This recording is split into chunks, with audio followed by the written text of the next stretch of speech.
Welcome to another OU Insider Under the Visor Sooners post-game podcast. My You're name not is allowed to start like that after a game like that, Brandon. I'm getting to the abysmal part. You I'm can't here just with start Brian this off Clinton, like any other podcast. Parker Thune. It's powered by Jana King. Jana King's awesome, but Oklahoma lost 35-9. They suck on offense. Defense is fantastic. Again. Defense fantastic. We have a lot to talk about on this podcast. Boy, do we. We're going to try to right some wrongs or help right some wrongs if we can here. But first, Parker, take it away. Jana King, folks, is the greatest team to ever clean and a proud partner of OU Athletics, even on a day such as today. They deliver spotless results from stadiums Unlike to the any offense. size business across the country. You can visit them at janiking.com for unbeatable commercial cleaning services. JANIKING.com. Speaking of cleanup efforts, gentlemen, it is an all-out disaster in Somebody Norman took a right deuce now. on aisle 9. It is an all-out disaster. And I'm going to just give you the heads up now, folks. We do our best to keep this podcast family friendly and refrain from using profanity, even in just informal conversations with people trying to describe and express what went on today at Owen Field. I have found it very difficult not to use such words. Yeah. And I don't even like I feel like we just kind of have to abandon any semblance of general structure to our podcast, gentlemen. And these are usually pretty unscripted as it is, but there's just so much bad for 2 weeks in a row. I feel like we're going to do the exact same podcast that we did after the Red River rivalry last week, because it feels like you just watched two slightly different versions of the same game. Last week, the implosion happened in the second quarter. This week, the implosion happened in the first quarter. But at no point did the game ever feel close today. At least when you were down in the Cotton Bowl against Texas, you hung with them for a quarter. You felt like you had a fighting chance, if only for a brief sliver of time. Wasn't it like 2 minutes left? It was like 7-3 in the second Yeah, quarter last week. yeah. So You like almost, almost a whole half. and now in this game, I don't know if I have ever seen at any level a team start the game as poorly on offense as Oklahoma did. I don't know whether you could have scripted a more alarming first 5 minutes. There were 5 minutes and 27 seconds gone in this football game, guys. South Carolina led 21-0, and they'd only had one offensive drive to that point. One. And it got no better from there. Like you said, Brandon, defense held their own for the most part. They only gave up one scoring drive all day on a drive that didn't start in plus territory. So what they were asked to do, within reason, they did. They held up. They played well. They battled. I'm at a loss with this offense. Truly and legitimately at a loss. It is the worst Oklahoma offense that I have witnessed in my lifetime, and I don't know that it's close. I feel like I've watched the Russell Athletic Bowl for like 5 weeks in a row. Yes. I've Yeah, seen worse, but I, I'm older. So go ahead, I, guys. yeah, the 40-6 game, like, it just, I was thinking about that exact game, at about the third quarter when I thought, oh man, is South Carolina going to add on here? But it was, I mean, 9 plays. He had 9 plays, 14 yards for Oklahoma's offense, and the score was already 21-0. Like, you're just not going to win games in any league, let alone in the SEC, whenever you start out like that. So I really am gonna try my best here to, like, where do you go from here?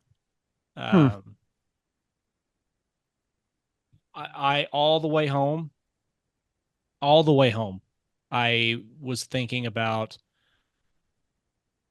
what can Oklahoma do? What can Oklahoma build off of offensively here? Because there you had the one explosive play to Brennan Thompson. That's been open I don't know how many times this season, and it's been missed. It was nice to see that finally happen. But the big thing that I took away from this, I'm gonna use notes here. There are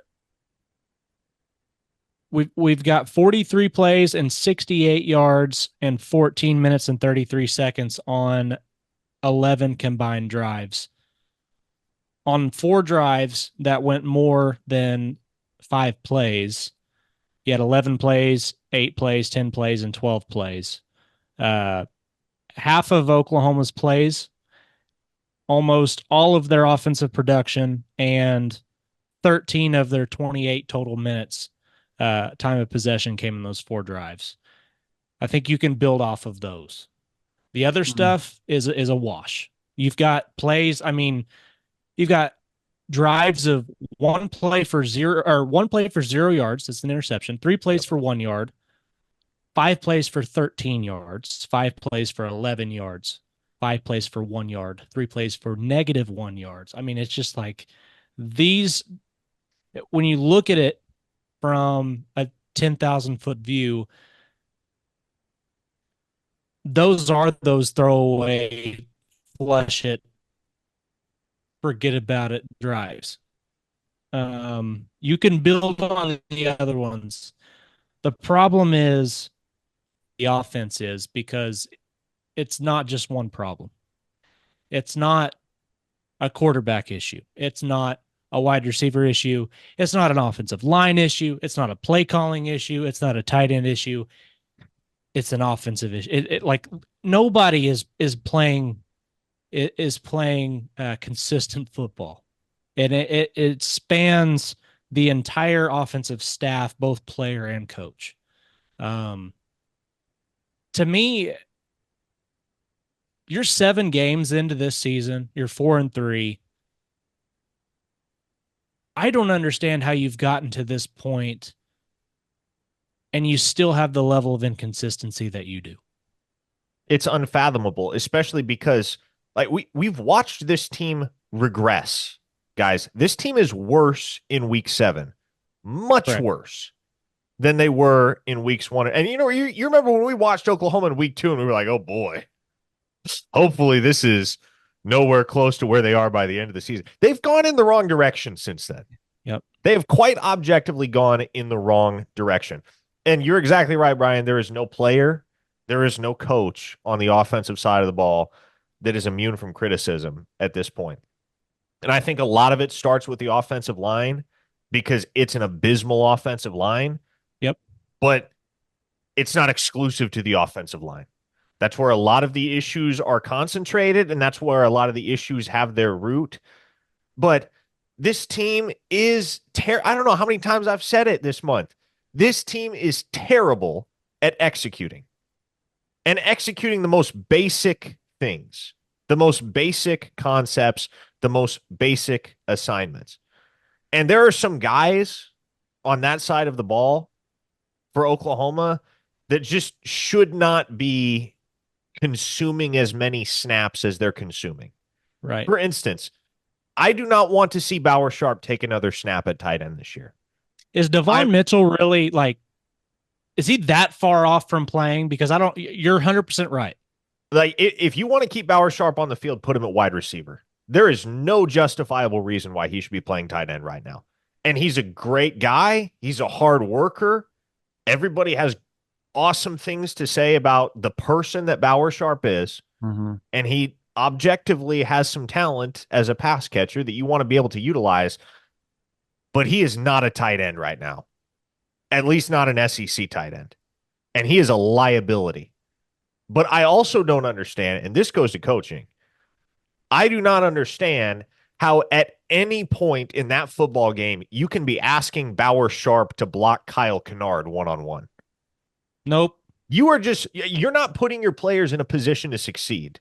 at that point. You're asking for disaster. You're welcoming it.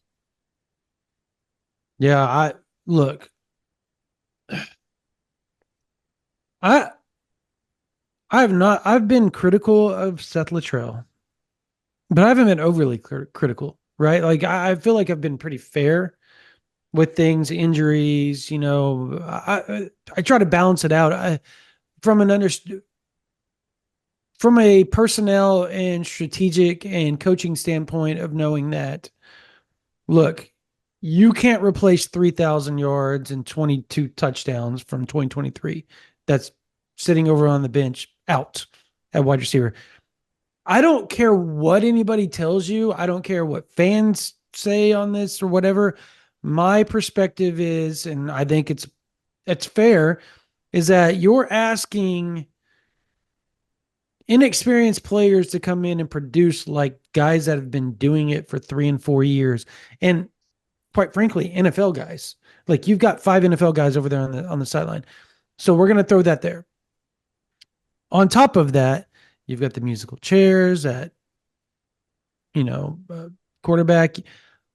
I don't understand the running back rotations at all. I don't understand them at all. Javonte Barnes seemed to be getting going, and then you're going to throw in, and look, Hicks played okay. Um, I If you're passing the ball, and I know that you got to pass the ball sometimes with Taylor Tatum in there, but dang, make it quick. You should never, ever, ever, ever, ever, ever, ever, ever, ever, ever have. I know I'm sounding like Outcast right now on Miss Jackson, but you should never, ever have him out there for on routes that are long, drawn out, like pro style routes. Like that's just not something that should be done right now until he can figure out how to ID a mic. And when, they do the crisscross, they do the stunts, and they stunt their blitz and stuff like that, and the center passes off the mic linebacker, he can pick it up because guess what happened on the interception? He got killed. Hawkins got killed because he didn't ID the mic. What happened on the fumble? Bauer Sharp could not block Stewart by himself. Like, what in God's name are you doing trying to get a running back and or a tight end one-on-one with Kennard or Stewart today? Who the hell thought that was a good idea? I don't know. That was dumb. And I'm giving them simple excuses as to why other things aren't working. But that crap is inexcusable. It's inexcusable. You can't max protect. You've got to figure out a way to get the ball out fast against South Carolina. They did it. They finally did it when Jackson Arnold got in there. Either they were quick calls that weren't being read quickly by Hawkins, and I just find that hard to believe, and or they just weren't making those, the quick game calls that they should have been, the slants, the digs, the hitches, and then every now and then when you can get them in a play action to stall out and set them up, then hit them with the longer routes. Like your route tree needed to be very simplistic to start the game to get South Carolina on their heels, and they went with long-winded. And I can't make an excuse for the pass that Hawkins threw because it was there. He underthrew it. It got picked off. Whatever. He probably throws it earlier if he doesn't get rushed, though. That's the thing. Yeah. He had to bail out. So, like, there's variables that cause this stuff to happen, and they keep doing it over and over and over and over again. And at this point, it's like, there's nothing to defend. Like, right. Fix it, or something needs to happen to kickstart the fixing. If you get what I'm saying. I think it's pretty clear. Am I being too drastic? No. I think you're Parker? I think you're on point. There should not be a point in the season until the offensive line proves that it can keep their quarterback clean. There should not be anything 5-step drop. Like there should not be anything that is. I mean, I would be afraid, or I would be afraid to throw anything out there that's a 3-step drop. You need to be able to get the ball out of your hands as quickly as possible if you're Oklahoma. Well, Like, all the guys, sacks were like felt like they were like third downs, like they knew they were yeah, going to pass. it Yeah. So do those things on second down instead of and third.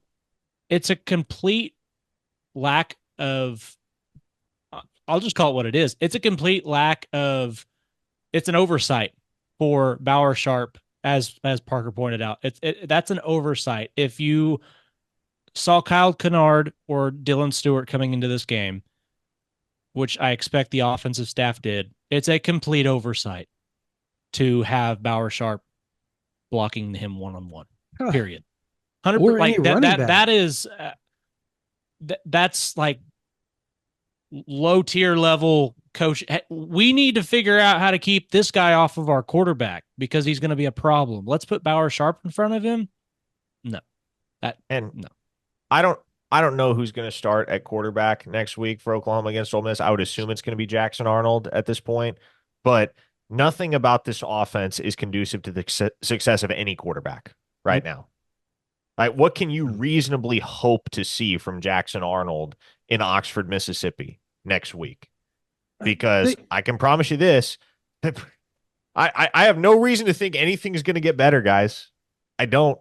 And all of it boils, well, not all of it, most of it boils down to the fact that you just can't have a functional offense when your offensive line is this porous. Guys, I have a photo in my camera roll from today, and it's Spencer Brown in pass pro, which why Spencer Brown is on the field in the first place is a different conversation entirely. I'm not going to go there. We don't have enough time. Guys, I have a photo of him in pass pro where he is standing straight up as if he's standing in line for a hot dog at the concession stand.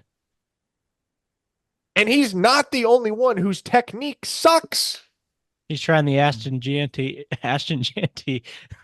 I watched Michael Tarquin today in the fourth quarter, and you'll never guess whose guy made the sack, mind you. He kick steps back and starts leaning forward, like kneeling down. You are taught to engage, kick step, re-engage, release, re-engage while you're moving alongside them. And at the same time, you understand that they're going to get up in your chest. You are taught to sit back, almost like a brace and or an anchor. Yep. So that so that they can't move you and you're able to move side to side with them and almost be just kind of a deterrent for as long as you can to keep them from the quarterback and or running back or whatever. It doesn't matter. The quarterback essentially in pass pro. You are never taught, as a matter of fact, you're taught not to lean. Leaning and or bending is run blocking. At no point are you bending over at your waist to pass block. I get pulled. And guess whose player got the sack that play? You'll never guess. You'll never guess. Oh, I've got to guess. He leaned over and touched nobody. And it looked like he just was so out of balance that he was just trying to touch something or someone just to get in their way. And he just whiffed. And I think I saw how many times did Tarquin get pulled today? Twice at least. Yeah. There was a ton of shuffling. Shuffling up front today. I'll tell you how many shuffles there were because I got a text message. And you just again, that's another reason. Separate O lines today. By the way, you can't hope to succeed.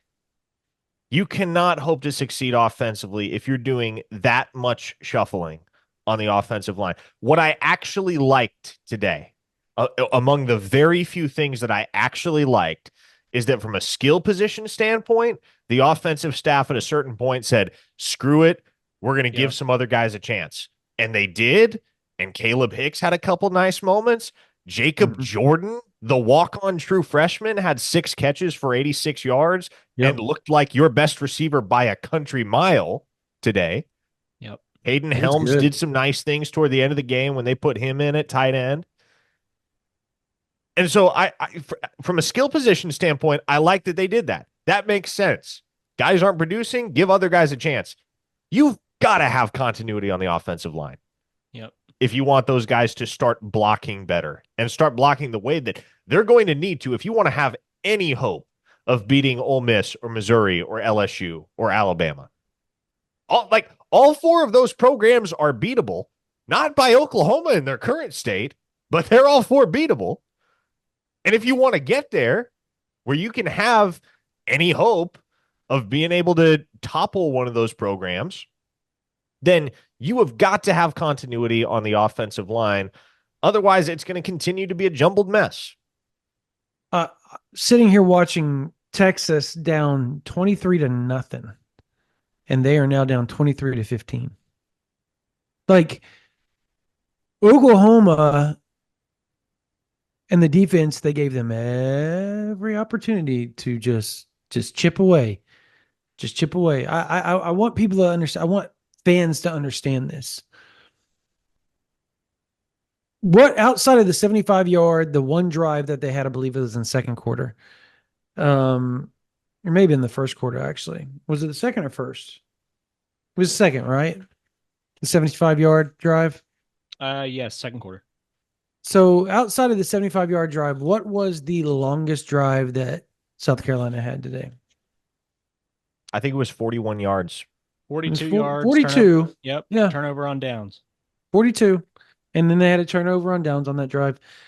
And I say all that to point out that I keep grabbing the Tennessee file, by the way. It just pisses me off. But it's a very similar, by the way. It's a very similar outcome as far as the defense doing what they're supposed to do and the offense not. But yeah, I just don't understand how you as an offense, I know they don't feel good about it, but there needs to be some sort of fire. Like watching South Carolina cheer and rub it in and play with their band and do all that crap. And then you see Beamer just smiling, grinning ear to ear. He walks up to me and says, "What's up, dude?" Gives me a hug. I said, "How you doing?" I'm cleaning it up a little bit, but he says, "I feel freaking good now. I'm loving life," and just jets on.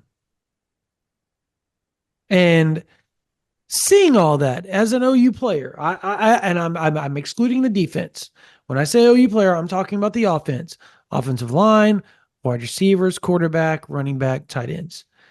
That ought to eat at your craw to the point where you want to do something. But I said the same thing last week, guys, about how Texas reacted and putting the flag in Baker Mayfield's jersey at midfield and ripping it up and then throwing it around to everybody and showing it off and all that stuff. And then you see what they come out today, and it was just the same all like they don't care. And I know they care. They care. I just don't understand how the caring is not equating to success on the field. And I don't want to hear talent. Yeah. That excuse is bullcrap. Yeah. Everybody was offered by Alabama and Georgia and Texas and Texas A&M and Ohio State. Like if you go through a lot of those guys on the team right now, I can almost guarantee you that 85% of them had offers from some of the top schools in the country. Mm-hmm. And like committable offers, not just offers, committable offers. How does that not equate to success on the field? Like, what is going on? I cannot put my finger on it. Like, I don't get it. And I know the easy answer is to just fire everybody. But at this point in the season, that doesn't do you any good. It doesn't. Well, good. Something's got to be fixed for Team 131 first. Right. Well, and here's the reality. Like when you look at what the defense did, and this is just building off of one of the points that you guys were making earlier, the defense gave not just gave Oklahoma opportunities to crawl back in this game after they put themselves in a 21-0 hole. They listen to this. They had South Carolina had drives of 3 plays for 1 yard, 4 plays for 4 yards, 3 plays for 0 yards, 3 plays for -7 yards, 3 plays So for good. 6 yards, 4 plays for 6 yards, 6 plays for -3 yards, 2 plays for -2 yards. And that Dominance. last one's into the half. But what I'm saying is, what more do you want? That's 8 opportunities where they're gaining single digits, and you do nothing with it. Who punted more today, Oklahoma or South Carolina? Without looking, I would say South Carolina punted more. South Carolina punted more. they did. but They Oklahoma- punted 3 more times, and they had a turnover on down. I Yeah. just like that. That's some wild stats, man, to lose Yep. that ball. Again, like I've asked you all numerous times, you throw all these stats out there and I say, who do you think's winning this ball game? Yep. And undoubtedly, 100 out of 100 would say Oklahoma won Yep. that ball game. It's the empty drives. It's the empty drives that are coming up short, and you can't. It's inconsistent. That at the end of the day, you cannot have 16 drives in a day and only 4 of them go double digits in yardage like that. And that's what we've seen the last 2 weeks. Well- They cannot stack. You can't stack simple plays on top of each other without turning the football over. I'm about to say something incendiary because everybody wants Seth Luttrell's head right now.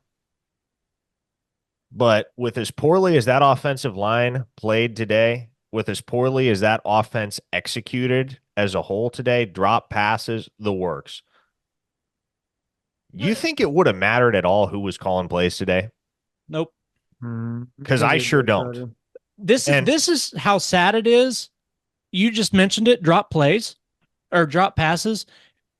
Like, remove what you've seen through this season from your mind for a second. In previous years, if you had a game where Oklahoma's wide receivers had 7 drop passes, that would be the biggest storyline of the game. Like, you would hear about that. Yep, and now it's just it's an another week. afterthought. Like, nobody is talking about that. That's how bad this is. Just another chapter in this team's seemingly perpetual follies. I actually talked to my son about that because he asked me about the drop passes, and he was like, well, how many yards do you think Jackson had if those are caught? Well, I said, well, you can't really gauge that 100%. But if I go back and I think about how much green space was around Hester in the 3 drops that he had, that's what, another 30, 40 yards, probably more than that, to be honest with you. And then you add the big drops, the 10, 15 yarders by Bauer Sharp.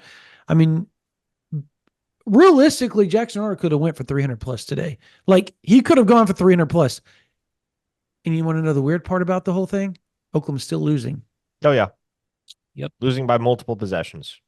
And that's what's crazy. And here's, if the season wasn't already at a crossroads, fellas, it certainly is now. And Brent Venables' tenure as head coach is at a crossroads. I don't think that's a stretch either, because looking ahead, you're going to beat Maine. You would hope. Maybe. Nothing is set in stone right now. I watched Maine devour Villanova today, didn't they? Missouri, LSU, Alabama, and of course Ole Miss next week. Those are your remaining games in SEC play. You're looking at potentially 1-7 in the conference in your very first season as a member institution, the SEC. And this is year 3 for Venables, right? Year 1, you could ask for a mulligan from this administration and this fan base. There's not nearly as much wiggle room in year 3. And the harsh reality, fellas, is that he's going to have to fire somebody. He's going to have to fire somebody because the fans expect somebody in the wreckage. Yeah. And I don't know who it's going to be. I don't know how soon it's going to be.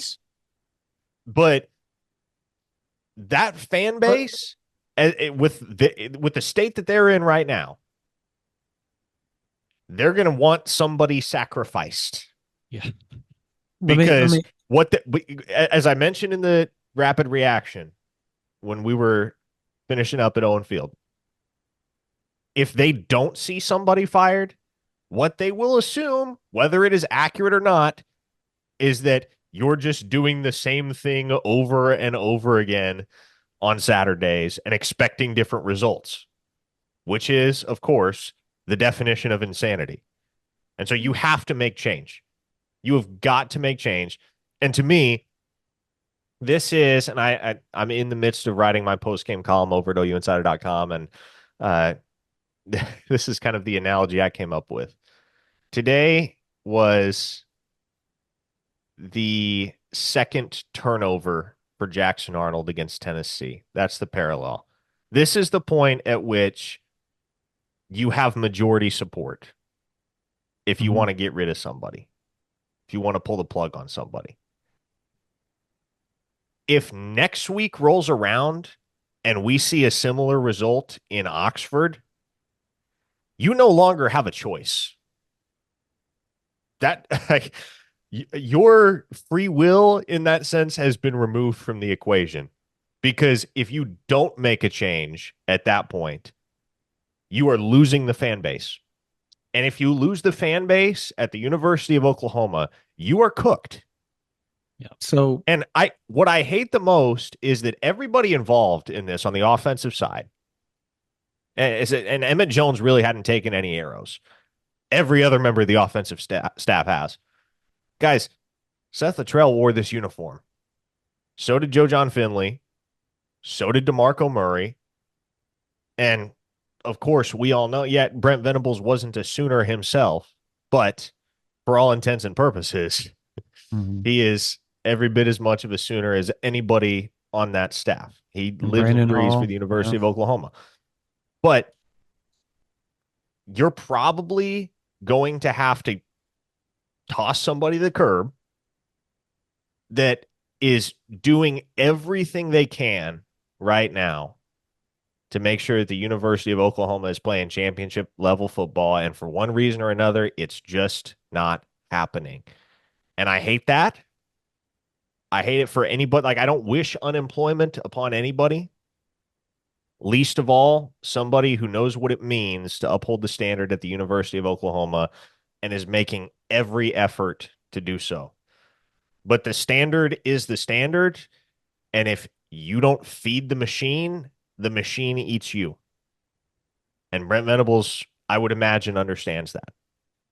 So I want to throw something out and have you all kind of marinate on this, and I want your thoughts on it. And everything that you said, I agree. However, I'm going to be kind of devil's advocate here. What if Brent Venables just goes, you know what? I'm on the hot seat one way or the other. We're all going to fix this together. And he keeps them for next year, knowing that it's do or die for him. Well, I mean, at that point, you better win, and you better win big. That's my point. Brent, my point. Because, but you can see Brent doing that. We all know Brent. Sure. He's not one to, he's such a loyal human being. Like, it took the act of Congress for him to get rid of Ted Roof. Like, he did not want to do it. You talk about the Kel Gundy situation. Like, that was like pulling teeth for him. Like, there were higher powers that be that forced that crap to go down. So, like, you're talking about a guy that is almost willing to go down in the flames in the name of loyalty if he believes very deeply about what's going on. That's going to be, I think, the biggest question is, how much does he actually believe in the future of Oklahoma? Because, and here's the thing, we talked about this after our rapid reaction and post game that you can find on our YouTube channel, or you can go to OU Insider and see the link. And it's saucy, I'll tell you all that much. But here's the deal. If you're Brent Venables and you truly believe, and you've seen what Seth Luttrell has done in year 2 of every place that he's ever been to. Year 1 is not good. Year 2, they end up being one of the top offenses, top 30, 20, 30 offenses in the country. Do you believe that can happen at Oklahoma? I don't know. And I agree with everything that you said, Parker. I'm just throwing that, and I don't want fans to sit there and say, well, Brandon says this. No, I believe in what Parker said. I'm throwing out the other option of this because that's a reality if you know anything about Brent Venables. I mean, I'm just saying. If you know anything about that guy. No, and I get where you're coming from. Even he has to realize that's suicide. Oh, I right? agree. I mean, like, but 12 points. 12 points in total against Texas and South Carolina. Totally agree. To use his own words, that ain't good enough. It's true. And no one is content or satisfied, certainly with where things are at right now. That's a given. But is anybody confident in the current trajectory of Oklahoma football, given what has happened over the last 2 weeks? Because this just completely sideswiped everybody's expectations for the remainder of the season. And I would say everyone's belief in the future under this staff. So this is a loaded question. Mainly because we follow recruiting and we follow transfer portal. And so like we're a little bit more deeper in the weeds, excuse me, than most people. So as far as the future goes, I think defensively, the future is bright, bright, bright, bright, bright. I don't think anybody would argue that point. I even would contend offensive line wise has a chance to be pretty damn good in the very near future, as long as they, knowing what we know about Bill Beatonville. You've got Fasusi coming in. You have almost, and I know that doesn't sound great, but you probably have a lot of the guys returning next year. You're right. It doesn't sound great. It doesn't sound great. It does not sound great. I agree. But you would hope that they can develop, they can get better, and that the guys that they have coming up that are all highly touted, mind you, Fasusi, Eddie Pierre-Louis, BJ Brooks, and all those guys, they're all hugely talented guys. You better go get a couple of big old hogs in the portal, though. I totally agree with that too, because you're going to need them. But you can combine all that, and you would think that there would be something that you could come up with next year that can be a very decent to really good offensive line with all that talent, right, and all that experience. I don't know how much I believe in the guys outside of a few that are playing right now, but again, it's weird how a few players gone, change, like Rame just deciding randomly, I just don't want to come back. I want to go undrafted. Sorry. Oh, by the way, I know the signing day just passed, and you probably would want to fill my spot. And my bad. And then obviously we all know the Green situation. So, but if you have those two in that, Parker, it's totally different situation, right? Like you feel better about where this offensive line's at. Isn't it weird how two players make such a big difference just within an offensive line unit? Yeah. Isn't that weird? Like just two dudes. It makes a huge difference. And I think my biggest worry with the contingency of offensive linemen that would be coming back is right now, from what I've seen. Now, granted, Jake Taylor has been playing banged up. I mean, everybody's playing banged up. He couldn't even finish the game, though. Yeah, I mean, it's the one thing that you've always been able to count on with a Bill Beatonbow coached offensive line is that they were nasty. Yeah, they were blue, like they were blue collar, down in the mud, like fighters. We're gonna kick your ass going forward, like that. We are going to run the ball down your throat. What one do you think that is right now on the team? Like if you had to pick one. That was my point. Maybe Sexton. I don't know that there's a lunch pail guy on that offensive line right now. I don't fair. I mean, just from the way that from what I have seen, I don't see that. Could it be Troy Everett? Maybe. I don't know. We haven't seen enough of him, but that's what worries me is that there's not I don't have that nastiness feeling from this offensive line. To me, they don't feel like a group that wants to impose their will on the defensive line in front of them. They're just doing everything that they can to get by. That's what it feels like to me. You know what my biggest worry is moving forward for Oklahoma? The health of their quarterbacks. Well, I'm thinking big picture here. I'm thinking 2025 and beyond. Oh no. And it is quarterback, because there's a reckoning coming as far as that quarterback situation is concerned. Yeah. Because let me tell you right now, there is zero chance whatsoever that both of those guys are back in an Oklahoma uniform next year.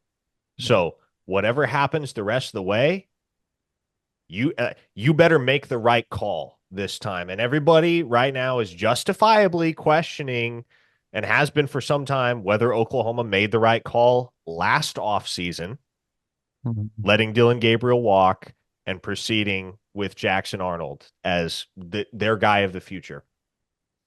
There is going to come a day, no later than December, where you have got to make a decision as to whether you want to commit to Jackson Arnold or Michael Hawkins as your quarterback for the 2025 season. I think you find out this week where they're going to go. I do. I think you find out this week.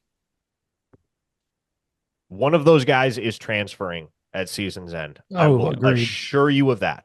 Yeah. If you want to roll with Arnold, probably not getting Hawkins back. Yep. If you want to roll with Hawkins, probably not getting Arnold back. Almost certainly. I can almost certainly tell you that. Yeah. I hate using absolutes, because in this day and age of college football, there are no guarantees. But you can virtually guarantee you roll with Hawkins, Arnold is gone. You roll with Arnold, Hawkins is gone. And there is a chance, fellas, that the way that this has all transpired leads both guys to be pissed off enough at season's end that they're out there. Like, there's a chance you could lose both of them. You're definitely losing one. You could lose both. I think that's why it's important that whoever comes out as the starter against Ole Miss, regardless of how bad it gets, it doesn't matter how bad it gets, you have to roll with them the rest of the season. You have to, unless an injury happens. Because if you keep playing this musical chairs, I think you run an even higher risk of pissing both guys off. Or you just say F it and you go to the vet and be like, oh, if you're both going to leave, man, we're just going to roll with him. And then I don't know. I don't know what throwing happens gasoline in a match into the room and shutting the door. Totally being facetious. Facetious. And look, there's going to be split opinions on amongst the fan base as to whether Arnold or Hawkins is the guy you should go with moving forward. But my overarching point here is that you're going to have to make a decision at some point, and it better be the right decision, because that right there is going to go a long way towards determining whether the Brent Venables era is over sooner rather than later at Oklahoma. If you get that one wrong, it is not going to be long at all. Yep. And no decision is the worst decision that they could make. Correct. Yeah, I don't think that you can do musical chairs anymore. I think that's been a killer more than anything else, because I look, when BV came out and said that the job wasn't, like, even after Hawkins won against Auburn, he didn't really come out and really get behind the QB like you thought maybe he would, right? Like, I think when you do those type of things, you leave the it's not the fans that you care about, and I'm talking about the team. The team has to know that the head coach is behind one dude. And until he gets behind one guy, and exclusively one guy, like, you knew Dylan Gabriel was the dude. Everybody last year wanted Jackson Arnold. BV was hell no. Levy was hell no.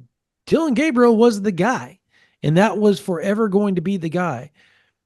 Even after Arnold came in and won the ball game against BYU, it was when DG gets healthy, it's his team. We're rolling with Dylan Gabriel. At some point, it doesn't matter how stagnant the offense is. And I think, like you said, Brian, you said hindsight 2020, they probably should have let Arnold go back in after halftime against Tennessee. I think Texas is a prime example of why maybe that should have been the case. Because one, here's why. One, you don't open up this, I'm going to transfer if he starts, or I'm transferring this start. You knew Jackson Arnold was a guy. And at that point, Hawkins knew he was going to be sitting, and everybody was okay with it. Now that everybody's got a taste of the starting spot and they feel like, well, he's not that much better, or I'm not that much better, or this or that, and there's really not a big deciding difference between the two, that's where the issues start to arise between everybody. And it's bad. This is exactly why I said for the longest time, if you make the move from Arnold to Hawkins, that is the point of no return, and you are committed to it. And yet Oklahoma has now returned anyway.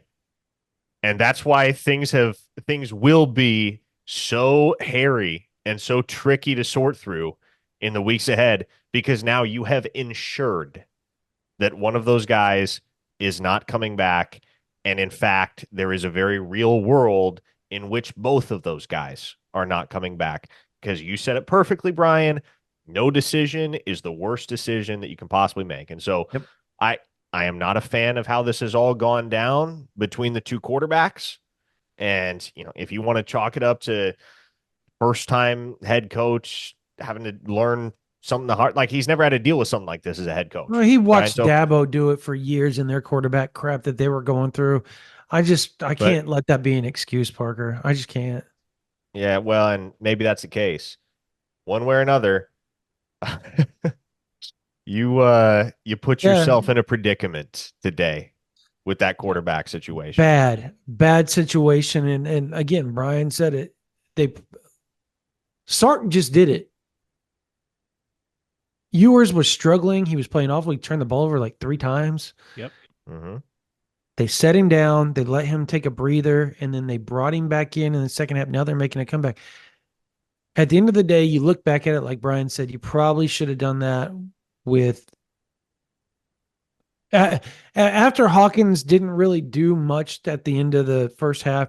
If they would have brought back in Arnold at that time and not let Hawkins go off the way he did in the fourth quarter, you're probably not in the situation you are now. And everybody kind of understands that it's still Arnold's team. But now it's split. Mm-hmm. And when that happens, not only is it split between the fans, it's split between the team. Right. And that is the biggest problem you have.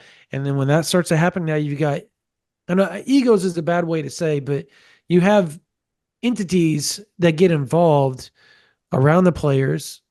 And when you don't, like I said, you don't see a decided difference between the two, like a big decided difference. It gets hairy, as Parker said, and you've just opened a Pandora's box that you cannot close. Well, it is not closing unless you go and close it and just say, this is what we're doing moving forward, and we're done with it. It's almost like, it's almost a biblical principle. You get like, you can't follow 2 leaders. It's impossible. You're going to end up despising one and really pulling for the other. And that's in a locker room that is already a fragile environment to begin with. Like not Oklahoma's in particular, but just a locker room in general. You want that environment to be very tight knit. You cannot have the situation that you have building right now. And that is a whole can of worms that I bet if they could go back, they would change. You know what this reminds me of, fellas? You know what season this reminds me of? 2014. 2021. 2021, and that's going to be a weird comparison to some, because that 2021 Oklahoma team went 11-2. But what people don't see is all the turmoil that was going on behind closed doors. Oh yeah, that season. And I don't think this contributed to Lincoln Riley's decision to go to USC at all. I think there were larger motives for that decision, but Lincoln Riley had lost the locker room at a certain point during that season. And there was a faction of that team that was loyal to Caleb Williams and a faction of that team that was loyal to Spencer Rattler. Mm-hmm. And it was not a healthy dynamic in that locker room at all. And culturally, the program was not as strong in 2021 as it is here in 2024. And I think that's going to help. I think there's going to be a stabilizing factor there, and there won't be nearly as much tension within that locker room in 24 as there was in 21. But when I think back on the 21 season, I can only imagine what that team would have done, or rather not done, if they had been facing an SEC schedule like Oklahoma's. And that, to me, like, that's what's exacerbating all of this, is that in years past, shoot, issues, despite all the issues that you're facing right now as a program, you're probably 6-1 right now in the Big 12. As it is in the SEC, guys, it might be a long shot at this point that Oklahoma makes a bowl game. Oh, it's a long shot. Yeah. Yeah, it's a long shot. Yeah, 3 of those next 4 games are on the road. Good luck. And the one that's at home is Alabama. Can Oklahoma win one of their final 4 games in the SEC to clinch bowl eligibility? They sure can. Does anybody have talented any enough to win them all? That's the worst part about you just have to win one. But like the fact that that's the conversation we're having right now, that underscores can what they to get me to 6? is, yeah. And you look back on 2021 up until the Texas game where the quarterback switch was made. All the games they played were 1-possession games, right? They throttled Western Carolina, but they beat Tulane by 5 points. They beat Nebraska by 7. They beat West Virginia by 3. They beat Kansas State by 6. That was a team that was skating by, barely skating by. And you don't have that luxury anymore in the SEC. If you don't have your ducks in a row, you are going to get pounded. And that's what's starting to happen to this Oklahoma team.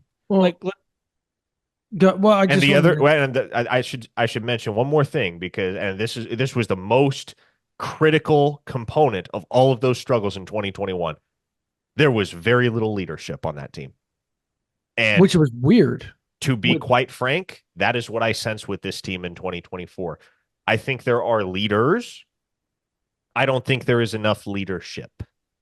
Yeah, I think when your quarterback, or you don't have a quarterback, I think that your quarterback should be the leader of the leaderships group. Like, everybody should look towards that guy.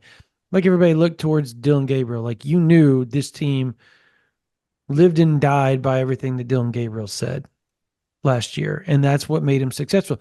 That's also kind of, in a similar token, I think Danny Stutzman. But when you don't have that voice on offense, it just really, really hurts.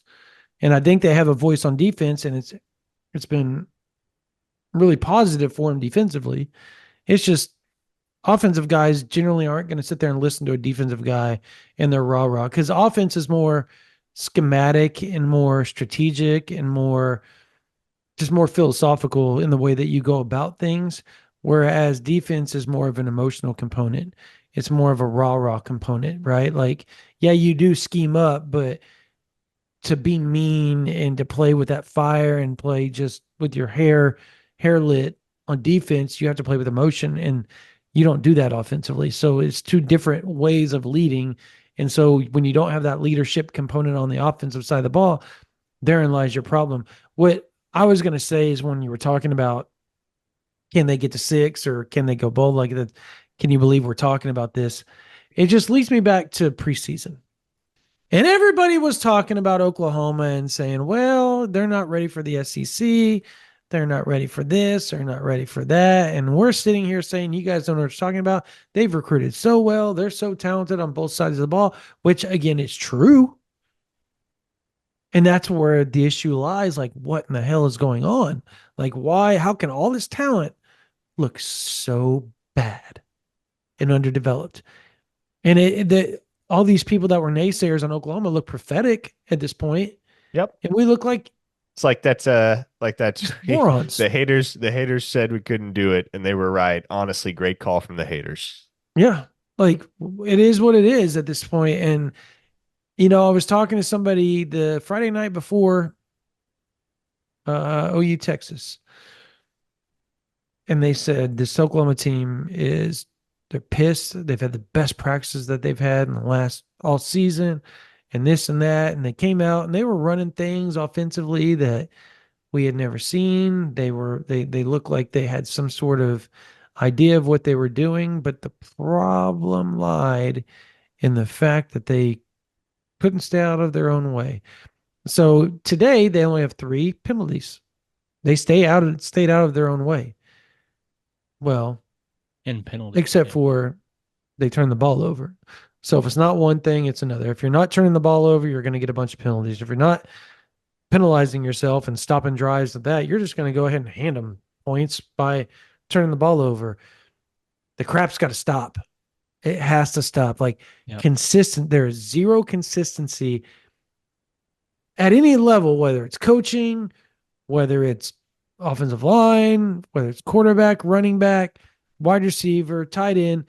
There is zero consistency. And it goes back again to Parker. Leadership. You have I zero leadership, you have zero consistency. It's I want facts. to there's two things. One, I'll just address it now. I mean, status quo, if things remain the same, yeah, this team's going not going 6-6. They're not going to. I Agreed. mean, I like, don't think they yep, are. they're 5-6. Like you are a meltdown of epic proportions from an Auburn football team that, I mean, let's face it, it's just not a good football team. From being 0-4 in the Did you see SEC. them losing to Maine? I do what I to could. Missouri? No, Yes. Maine. Maine. No, OU's not losing to Maine. Oh, no. 5-7. 5-7. That would be their only win remaining. Huh. Yeah. Um, on top of that, the other thing that I asked, this was Parker, something that you said earlier. I'm curious, and this is on the offensive side of the ball. There was a lot of guys. We saw some bright spots today, from skill guys that got on the field that we hadn't seen yet. Um, is it that, given the circumstances, is it time to see some of that along the offensive line too? Because typically I would say no, but at this point, I just I haven't seen enough winning football from the guys that have been out there, regardless of experience. Uh, the experience isn't doing them any good, I guess is what I'm getting at. Like it's not you're having you have dumb penalties, you have bad you've got bad execution, you've got bad footwork. I mean it's just a total mess. And when you've got guys that are uber talented, that are young, that are going to make mistakes, why not let them make mistakes in the back half of a season Well, and build? so my issue with doing something like that is always, well, at that point, you're pretty much just waving the white flag on the season. Mhm. And that's why I'm reticent to go there. But shoot, Brian, I'm there right now. Like, I think this season is a lost season.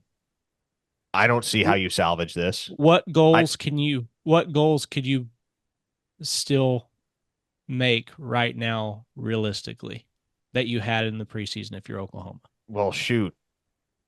At this point, like again, realistically, I don't know what are the goals of a football team that sets the bar at 7-5, because that's as good as it's getting. Like Yep. best case scenario, absolute best case scenario, pipe dream scenario, you're 7-5.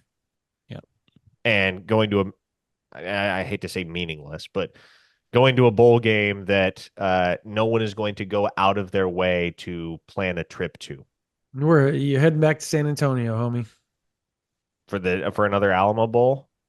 That doesn't have an SEC affiliation, so It thankfully was don't. I Um, joking, but but to answer your question, Brian, yes, I was not there last week. In fact, I was adamantly not there last week. I wasn't either, but I am there this week because it's not getting any better.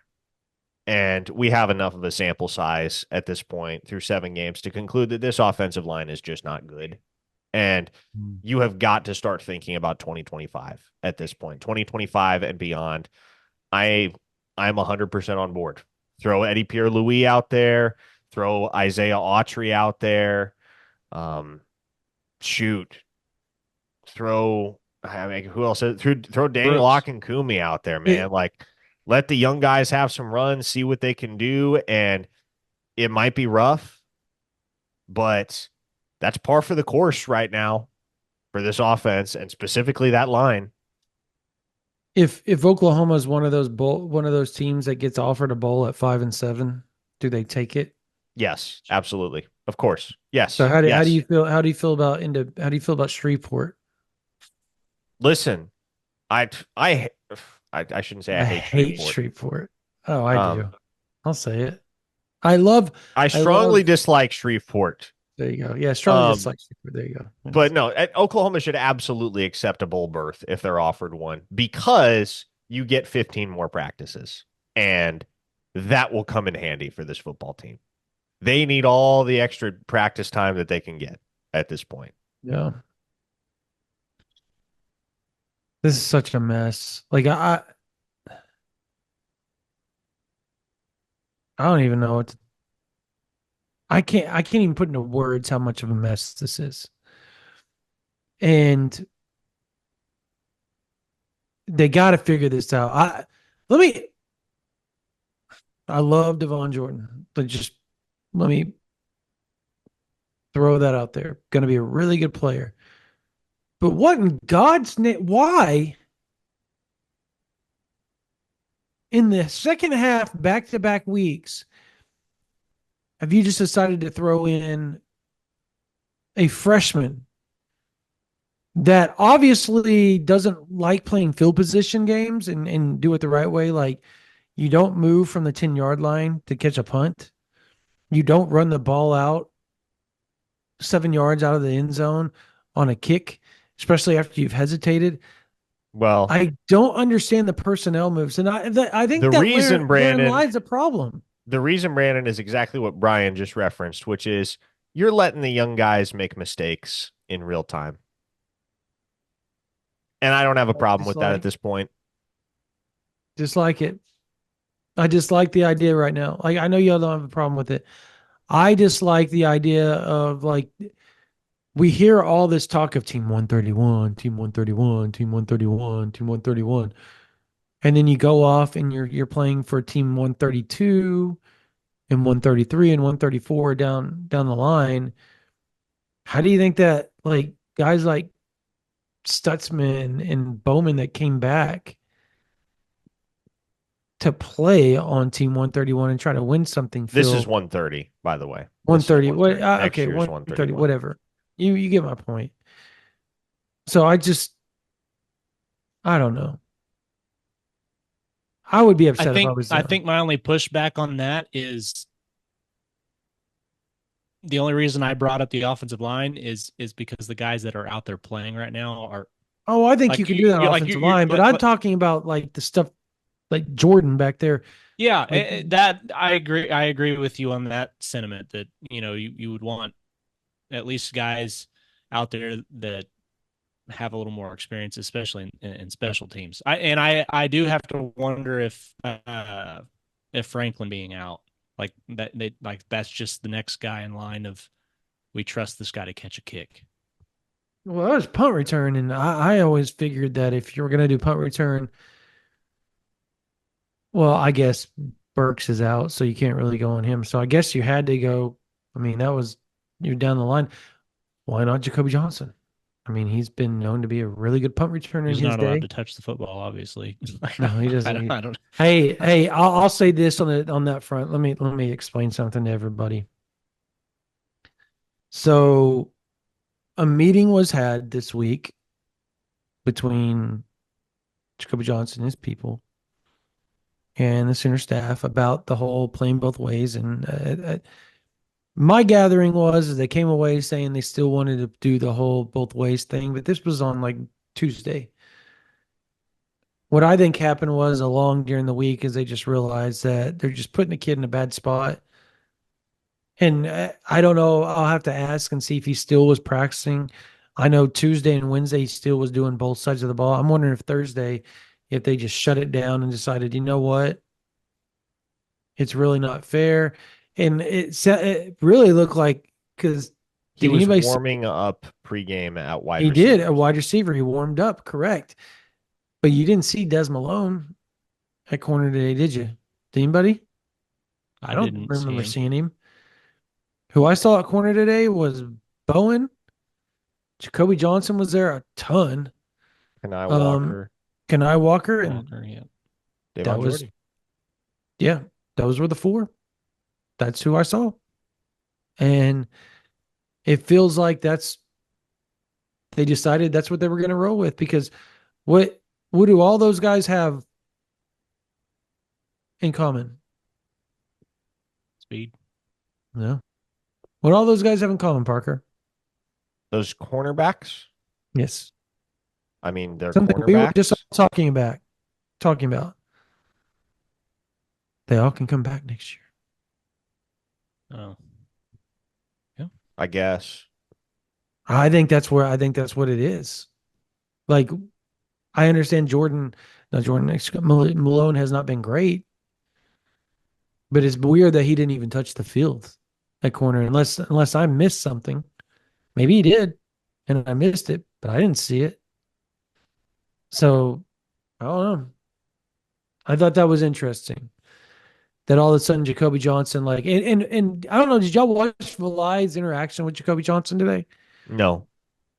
He was very, very animated with him. He was like banging on his shoulder pads and like getting in his face and really trying. And so at one point, it was after one of the punts, and Jacoby was coming off the field.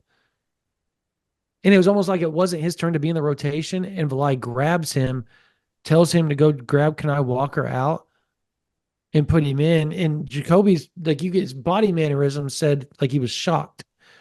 But from that point on, he was like every second or third series, he was in there. Like, and he was playing, which I thought was really interesting because he barely played against Texas.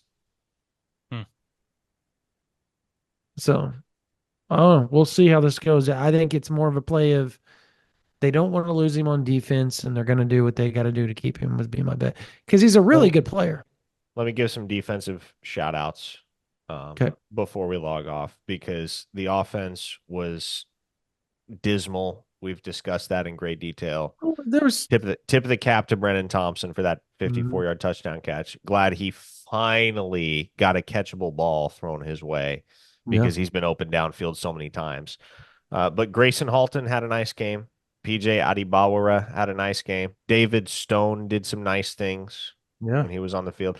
Samuel Masigo, I thought, played well.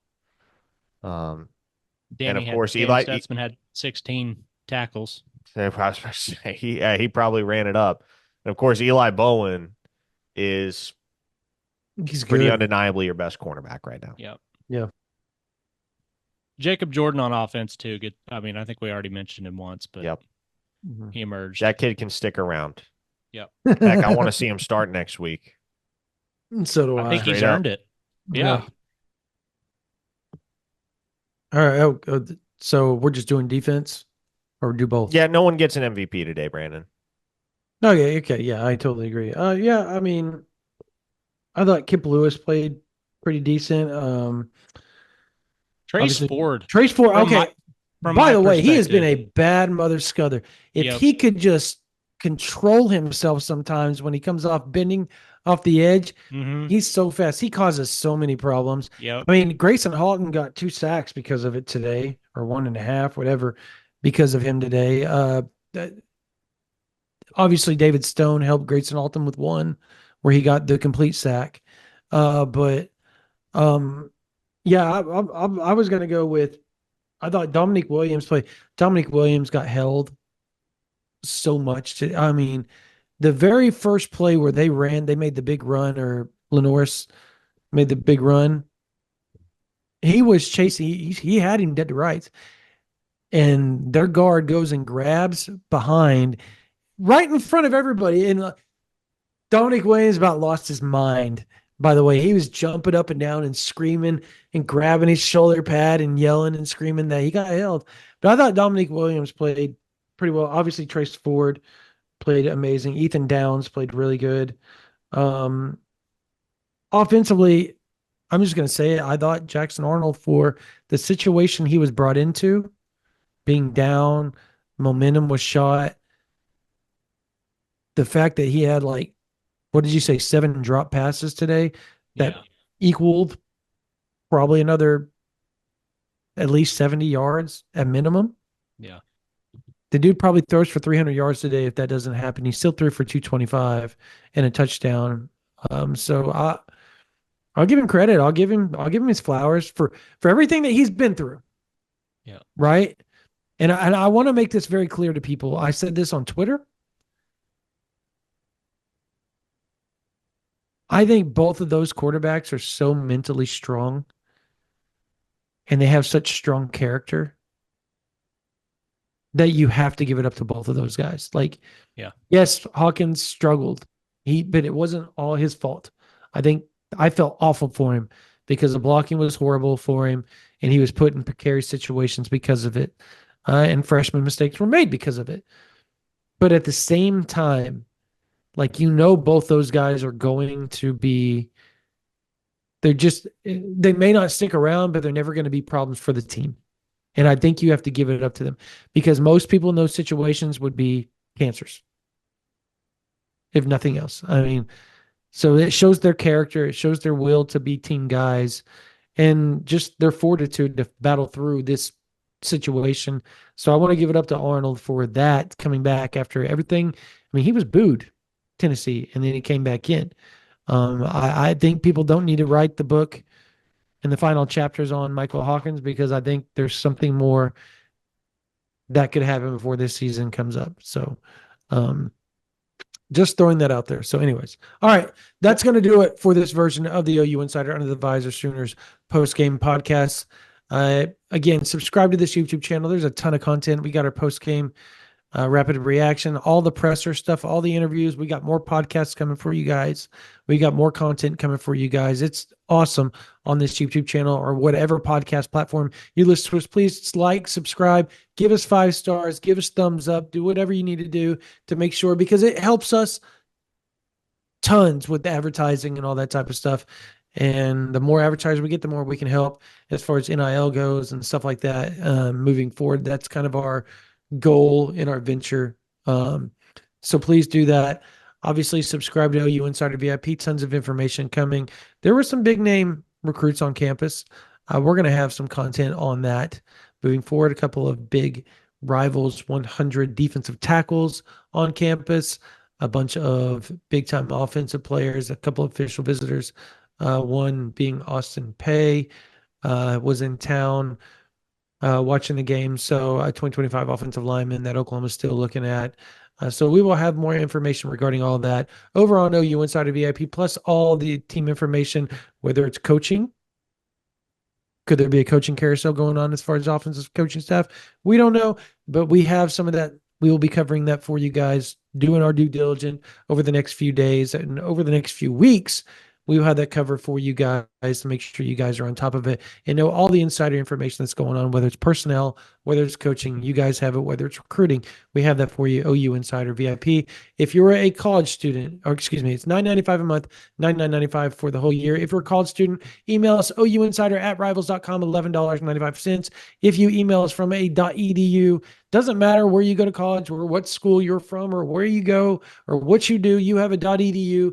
We will give you $11.95 a whole year of OU Insider. Again, email us ouinsider@rivals.com and we will send you the promo code. All right. For Parker Thune, for Brian Clinton, my name is Brennan Drum. That's going to do it for this version of the OU Insider Under the Visor Sooners postgame podcast powered by Jana King. You guys have a blessed day.